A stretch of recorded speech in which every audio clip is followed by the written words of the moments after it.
The biggest question is, how do you become more vascular? What tips do you have? What do you do? Stay tuned. That's what I'm about to cover.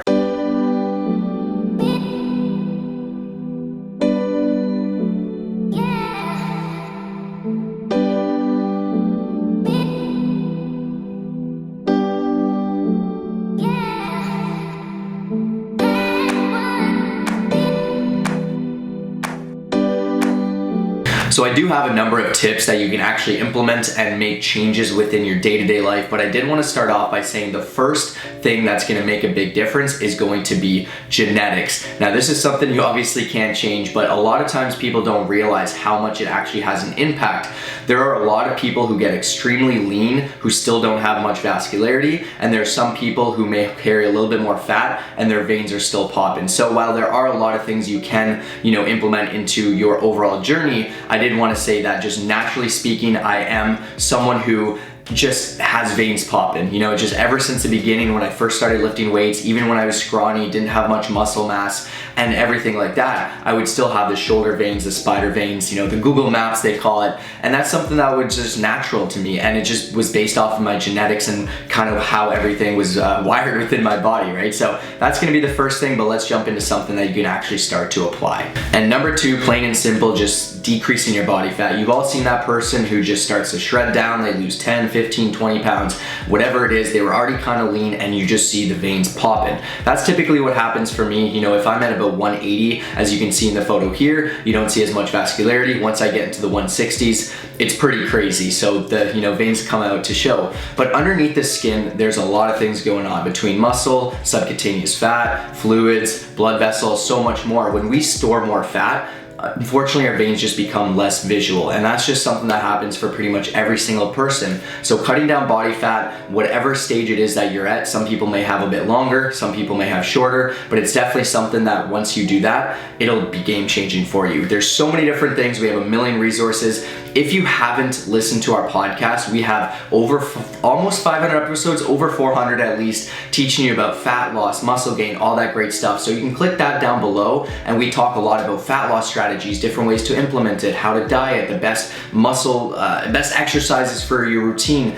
Like, we talk about all that great stuff. So I'm not gonna talk about that now, and make sure to check that out, and that's gonna be number two. And number three, so once again, these are bigger picture things. I'm gonna jump into the smaller things afterwards, but it's gonna be increasing your overall muscle mass. Now this allows your muscle to push up against the blood vessels, which in turn will be closer to the outside of your skin. Therefore, you'll just be able to notice them quite a bit more. So yeah, just that's gonna be a process, right? Cutting body fat is quite simple. You just enter a calorie deficit, whereas building some more muscle, once again, these are two completely different things. So you do have to go through different stages.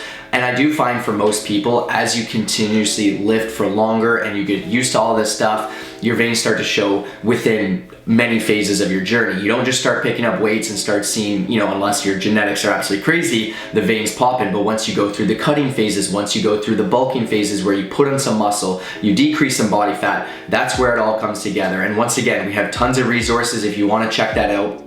Go scroll through all these YouTube videos. We've made over 500 of those now, and you can make sure to get some great content there. And next up, number four is just adding cardio to your routine. Now this is something that's definitely gonna help with blood flow as well as obviously promote vascularity, but I would aim to do a mixture of low intensity steady state cardio, walking, jogging, cycling, and then also do some high intensity interval training such as hill repeats, such as sprints, anything like that that gets the heart rate up. But one of the biggest things, as you can see, is just improving and increasing blood flow, something a lot of people don't think about. So that's gonna be number four. So proper hydration, number five, is definitely essential in helping increase blood flow, promote vascularity, everything that we're striving for here. And I think a lot of times people think that the less that they drink, the more that it pumps them up and helps with vascularity. That's definitely not the case. We wanna focus on long-term results. We wanna focus on things that are gonna help you day to day and just that consistency of vascularity, if that's something you're striving for. And if you are, of course, you're watching this video. So with that being said, just make sure you're consistently hydrated, you're drinking enough water.